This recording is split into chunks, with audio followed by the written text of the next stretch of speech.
Jadi video performance review Diadora Chiral ini bisa dibilang merupakan video performance review juga bagi Diadora Coach dan Diadora Kevin. Karena ketiga sepatu ini, jadi Diadora Chiral, Diadora Kevin, sama Diadora Coach itu punya setup outsole dan midsole yang sama. Dan bahkan bentuk uppernya aja tuh mirip-mirip semua ya. Lebih ke low cut lah ya.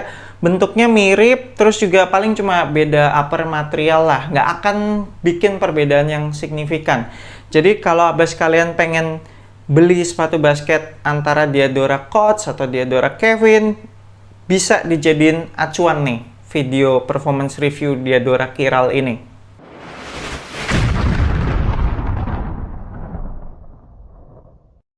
Yo, what's good abas di seluruh Indonesia, balik lagi sama gue Fed The Brainwash di Anak Basket Channel. Di video kali ini gue akan ngebahas performance review sepatu basket Diadora Chiral.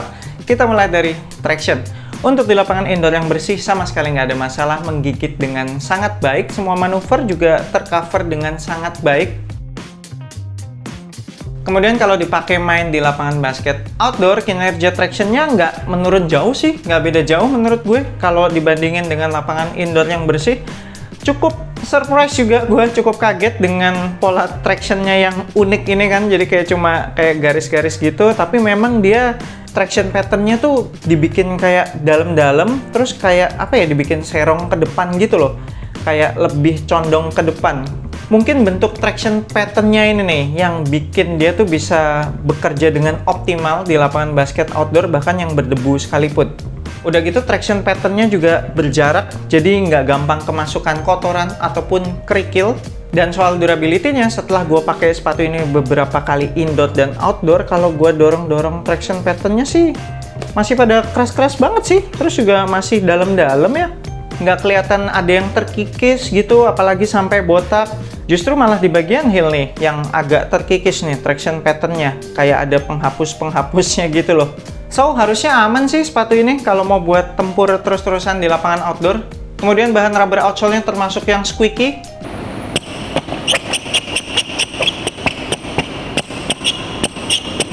Heel to toe transition-nya pun sangat smooth. Bagian heel dibikin rounded, bagian forefoot-nya juga dibikin rounded. Tengah-tengahnya di cut out banyak banget ini outsole-nya. Dengan cut out segini banyak tuh, selain bikin sepatunya jadi lebih enteng, karena kan rubber outsole-nya udah banyak yang hilang nih, itu memangkas berat sepatu ini. Jadi sepatu ini tuh berasa enteng banget. Tapi juga dengan cut out segini banyak, bikin heel to toe transition-nya makin smooth lagi lah, karena sepatu ini kan jadi lebih gampang ngeflex lagi. Mana sepatu ini kan nggak ada shank plate lagi kan, jadi nggak ada yang kaku-kaku gitu di bagian telapak kaki. Jadi heel to toe transition-nya sangat amat cocok buat abas kalian akselerasi tuh, yang demen ngegas mau fast break kayak gitu. Lanjut ke cushion, ini merupakan definisi cushion empuk. Jadi buat abas kalian yang emang fokusnya tuh cari sepatu basket yang empuk gitu ya, ini cocok banget lah sama sepatu Diadora Chiral ini maupun Diadora Coach ataupun Diadora Kevin, karena ini EVA foamnya tuh bener-bener soft ya. Jadi kalau abas kalian lihat nanti di layar, itu bener-bener compressingnya kelihatan banget. Mana ini midsole-nya juga fully exposed, nggak ada yang di caging-caging, jadi bener-bener bisa compressing dengan maksimal. Apalagi insole-nya sepatu ini juga tebel dan empuk gitu, jadi kayak ada double cushioning empuk gitu di sepatu ini. So, secara impact protection menurut gue nih sepatu sih bagus banget sih, cocok lah buat abas kalian yang emang fokusnya cari impact protection, mungkin yang dengkulnya udah agak bermasalah atau kurang kuat. Ini cocok sih kalau emang carinya untuk yang bikin dengkul enak. Nah, tapi kekurangannya sepatu ini, jadi dia tuh soft aja, jadi nggak bouncy lah, kurang responsif juga. Jadi meskipun sebenarnya secara court feel masih lumayan oke sih ya, secara court feel harusnya dipakai buat gocek-gocek tuh masih cocok-cocok aja. Cuma sayangnya karena dia nggak responsif, berasa kayak ada delay gitu. Jadi gerakan gue saat bermanuver gitu tuh kayak berasa kehambat sepersekian detik gitu loh, jadi kayak nggak berasa lincah gitu. Udah gitu, saking empuknya cushioning ini, jadi tuh cushioningnya bisa kayak collapse gitu, bisa kayak nekuk. Jadi ketika gue melakukan pengereman lateral, itu paling berasa tuh pas ngerem lateral, pengereman dengan kaki samping, cushioningnya kayak bengkok keluar gitu, karena dia saking softnya kan, saking empuknya. Jadi kakinya kayak berasa mau keluar dari sepatunya gitu loh. Dan itu bikin capek loh, jadi setiap kali kita gocek-gocek, mana gocekan kan pasti yang banyak kan lateral movement ya, kayak crossover segala macam. Jadi setiap kali ngerem pakai lateral gitu berasa kayak kakinya mau keluar-keluar, itu tuh cukup buang tenaga dan cukup mengurangi kelincahan. So, kalau bisa gue rangkum dari semua penjelasan gue tadi, cushioningnya ini enak untuk orang yang mungkin mainnya santai, spot up shooter, catch and shoot, nggak banyak gocek-gocek gitu ya, dan mungkin yang berat badannya juga cukup berat tapi pengen dapat sepatu basket dengan impact protection yang bagus, terus harganya juga masih terjangkau. Nah, ini bisa dijadikan pilihan nih buat abas kalian.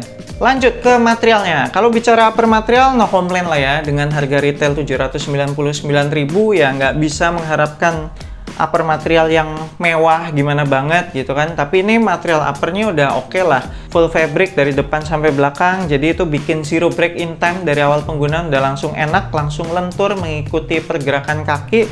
Terus juga kalau secara breathable, tidak terlalu breathable karena ini kayaknya bahan fabric uppernya tuh nggak terlalu breathable ya, kayak nggak ada bolongan-bolongannya gitu loh. Paling sirkulasi udaranya cuma didapat yang paling maksimal tuh dari area lidah aja. Untuk material talinya aman sih ya, so far gue cuma ikat sekali dan kayaknya nggak pernah lepas-lepas selama main pakai sepatu ini.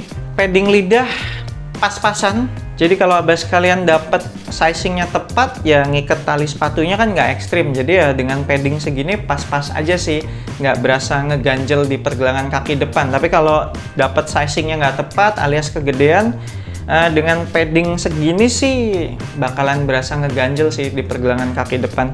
Kemudian untuk padded collarnya agak kurang tebel ternyata, terus juga kurang padat, jadi dia kempes gitu ya, sehingga bikin ada masalah heel slip. Gokil, ini ngelepasin sepatu ini tuh gampang banget ya.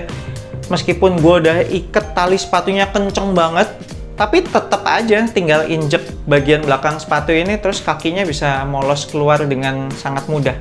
Next untuk fitnya, kalau gue sih downsize-nya sampai 2 size dari ukuran Nike gue. Secara Europe ya, lihat aja sizing Europe-nya. Jadi biasanya gue Nike tuh pakai Europe 43, maka di sepatu Diadora Chiral ini gue pakai size 41. Dan itu feels-nya sama tuh kayak Nike 43 ya. Jadi perlu turun sampai 2 size. Itu sisa ruangan di bagian ujung toe sedikit sih, paling cuma menyisakan kayak berapa mili gitu. Bagian atas toe box-nya juga nggak bubbly. Nah, kemudian samping kanan kirinya juga udah pas. Nah, kalau buat yang kaki lebar, jangan sampai downsize 2 ukuran kali ya, sizing Europe-nya ya. Paling cukup downsize 1 ukuran lah. Tapi kemungkinan abas kalian perlu cobain dulu di store apakah dengan downsize 1 ukuran itu fitnya akan enak gitu atau masih kelonggaran. Bicara lockdown, ini juga salah satu part yang harus diimprove sama Diadora Basketball, karena dari kemarin nyobain yang Diadora Jordan itu juga menurut gue lockdownnya nggak dapet. Tapi kalau itu sih karena salah size ya, karena waktu itu gue cuma turun 1 size gitu kan, jadi kegedean banget. Tapi ini pun setelah Diadora Chiral gue turun 2 size dan berasa fitnya lebih mantap gitu ya, tetep loh gue ngencengin iketan tali sepatunya tuh nggak berasa ngunci gitu di bagian midfoot. Kayak masih berasa bisa goyang-goyang gitu kaki gue di dalam sepatu ini. Mana ditambah ada masalah heel slip lagi ya kan. Jadi ya itu sih perlu diimprove lah soal lockdown. Apalagi kan ini sepatu basket dengan potongan low gitu ya. Wah, sepatu basket kalau udah low cut sih perlu lockdown yang oke loh. Dan harusnya jangan sampai ada masalah heel slip, itu bahaya buat ankle. Terakhir untuk supportnya, well supportnya sih paling yang sangat amat oke itu support bagian depan doang, karena di bagian depan itu udah ada overlap outsole, terus juga material uppernya ini cukup tebel ya, cukup supportive, jadi ketika gue melakukan pengereman dengan kaki depan tuh kejaga.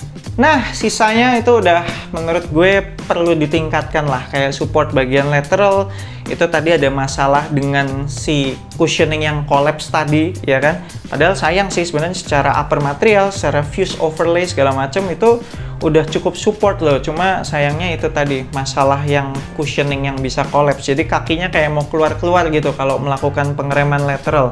Sepatu ini juga termasuk white base ya, meskipun tidak ada outrigger gitu. Tapi ini white base, jadi sebenarnya stabil sih ketika mendarat abis lompat atau ketika melakukan berbagai manuver, seharusnya stabil.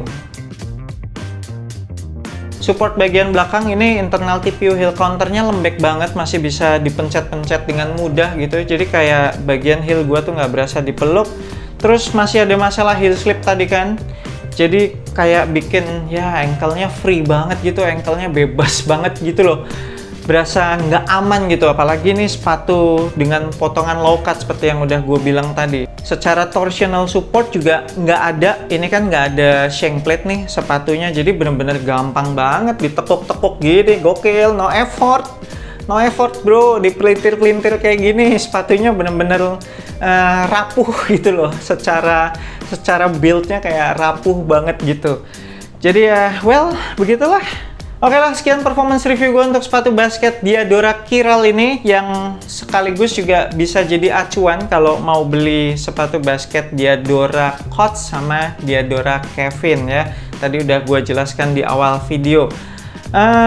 Worth it nggak dengan harga retail 799.000? Well, kurang sih kalau dengan harga 799 sih kurang worth it. Tapi kalau sekarang gue lihat udah diskon sih, udah diskon 30% gitu, jadi cuma 500.000 gitu ya. Kalau harga udah 500 ribuan, menurut gue ya masih worth it, tergantung abas kalian tipe pemain seperti apa. Seperti yang gue bilang tadi, kalau emang cari cushioning yang empuk banget, yang impact protection-nya bagus, dan gaya mainnya pun juga lebih santai, nggak banyak gocek-gocek, pasti akan berasa worth it banget beli sepatu ini. Karena ini jujur sepatu basket terempuk ya, dengan harga di bawah 800.000 yang pernah gue coba kayaknya. Ini soft banget sih, gokil. So, buat abas kalian yang tertarik pengen kop sepatu ini, nanti gue akan tinggalin link pembeliannya di deskripsi video bawah, cek aja di situ. Thank you banget udah nonton video ini, jangan lupa support gue terus, you know what to do. I'm Fat the Brainwash, sampai jumpa di video berikutnya. Semoga asupan basket Anda minggu ini